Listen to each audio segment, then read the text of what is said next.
Hey y'all, Joe here, Southern Coast Cooking, coming at you today with a really cool recipe. Something I've done before. I'm changed up a little bit this time, especially getting to the holiday season. I think this would be a good one for y'all.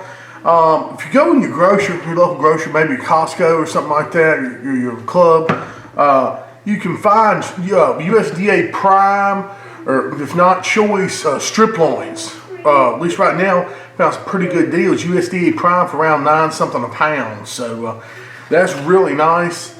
I really like the strip loin. A lot of people like a ribeye better. I prefer a strip loin or well marbled prime strip loins. Anyway, let me show you what I got here. This is a 16.7 pound USDA Prime strip loin that we're going to season up. We're going to use Big Poppa Smoker's Cash Cow beef rub. This is a wonderful, wonderful rub. It's got smoked outerwoods, sea salt, sugars, salts, really good stuff. Great for beef or brisket steaks, anything like that. And then there's steak seasoning, Big Poppa Smoker's double secret steak rub. First off, we're going to get a base on here so we can hold some seasoning on. So for a base, something that we're just going to help us load the flavor on, we're going to take some of this 30-minute marinade right there from Bone Sucking Good, made right here in Mississippi. Really good stuff. Some of that in there. I'll probably take the rest of that jar, I guess. Okay. Back, let me see how I fit this brush. Yeah, let's do it this way. We'll just pour that back in there. I hate to have to dirty that up, but you know how it works. We're going to take a little Worcestershire sauce, just thin it out a little bit, and give it some of this good Worcestershire flavor. Put that off in there. And we're just going to shake this bad boy up. Alright, that's going to be the perfect glaze or the base before we season. You know what I like to do? Do one of these, I'm going to season the fat cap side first. We'll flip over here. There's no use of, no point in, you don't want to take all this off. You want to use this fat for flavor here. Alright. So, let's go ahead and put some of the, now I can't hardly open it. Alright. Some of the marinade on here. Just kind of just rub down them sides and make sure we get the ends too. This stuff's going to help us hold all that wonderful seasoning on here. Plus, it's going to flavor a little bit, y'all, believe it or not. So, yeah, we're going to do that. Get the ends. Get this side over here. Hold on, make sure I get that end good over here. Come on now, get some on there. All right, we got all that just spread out. Then we can come back. We're layering the flavor, y'all. And we're going to use the cash cow rub. I hate to get everything all dirty here, but anyway, got the cash cow. Absolutely wonderful stuff here, y'all. So we got base flavor, our base rub. Come on now. There we go. A little piece of onion on in there, some garlic, and all kind of good stuff. Good old cash cow. Okay, and don't worry about, get you a little bit of seasoning. This big piece of meat. Get the ends over here. Okay. And now we're going back with the Big Poppa Smoker's double secret steak rub. Fat. All right, we'll get that done there. And that's perfect. That's what we want. I'm gonna do the other side and let this sucker hang out in the fridge for an hour or so while we fire up the Hunsaker. Y'all, here we are, we ready to roll. I'm gonna let this sucker sit up, put it in the fridge or so for about an hour while I get the Hunsaker started up. And I tell you what, that's gonna be delicious. All right, y'all, so here's what we're gonna be doing. We're gonna be cooking on the Hunsaker, and we're gonna use this smoky wood and barbecue chunks. I'm gonna use a couple of these kiln-dried pecan chunks. This is gonna give it excellent flavor, what we want. So that's what we're gonna use. Hunsaker with some of those smoky wood and barbecue chips and chunks. Pecan wood right there. All right, y'all, as this roast cooks, we want to create a good pan sauce. What we're doing, I'm gonna show you, I got about 2.5 sticks of butter. This pan will be placed beneath the roast on another rack. Got some beef consomme. I'll add a can of that. All right. Then we'll take cold beer. Come on, boy. Add about, let's see, about 3/4 of a can of that there. Okay.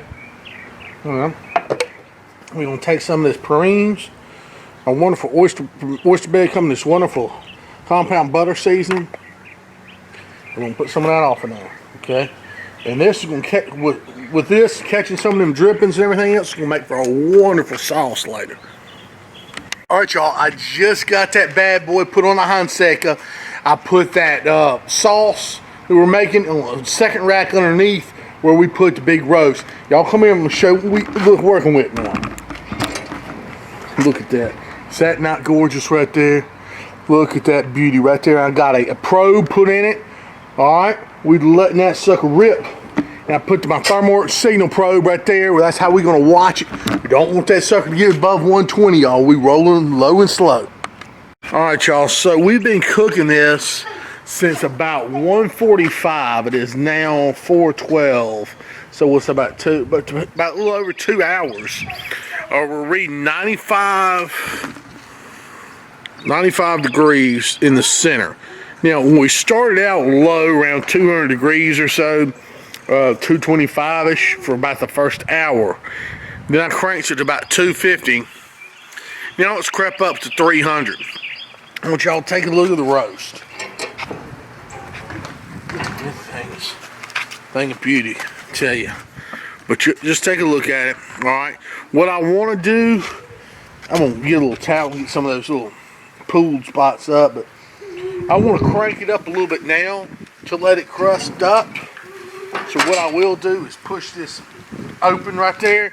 I want to go around 350 or so just to bring it to that target temperature. I'm sorry, I don't know if y'all saw that.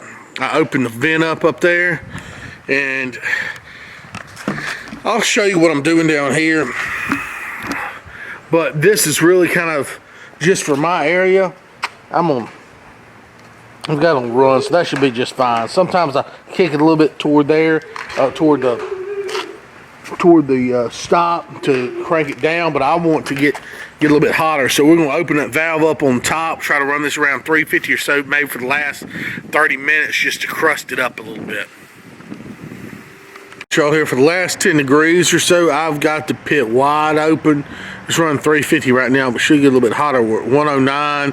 Again, I want to get to about 120, 122. And I've got the bottom all the way to start, which has wide open down there on the bottom. So you just let this Hunsaker get as hot as it wants to get with that Fogo charcoal in there. And we'll just basically do a little reverse sear on the beef. Hopefully this won't take too much long because everybody's getting hungry. We got to be at the neighbor's house here soon. So we've hit the temp, 121 or so internal. I'm gonna take it out of the cooker, set it over here on the pan, wrap it in foil. We're gonna take it over to the Poultry Master's brother's house, is where we're gonna eat this thing. And yeah, I'll come back to y'all here once we carve it up. But I'm gonna take it out and wrap it in foil, let it rest. It takes a little while to get over there, and then we'll slice into it. All right, y'all, now's the moment of truth. We're over here at the Poultry Master's brother's house, and we're going to cut into, look down here at the beef. We're going to take a look at it. I let it come up to about 120 internal on the cooker, and took it off, wrapped it in foil. We let it rest, probably about 30 minutes. Let's see what we're looking at here. Going for that perfect medium rare. So look at that, and that's the outside piece. I say that's pretty much perfect. Don't get much any better than that.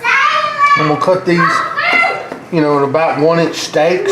That's kind of what you're looking for. Be great for a dinner party or the holidays or whatever you got going on. I mean, look at the juice. It's absolutely amazing right there. So yeah, that's what we're looking for sure. I'm gonna give it a little taste test. On the outside, let's go ahead and just try it with a little bit of bark. That's amazing, y'all. Beautiful flavor. Just a hint of smoke. The big pop smoker's rub. Put a little bit of a crust on the outside. Really, really good stuff. All right.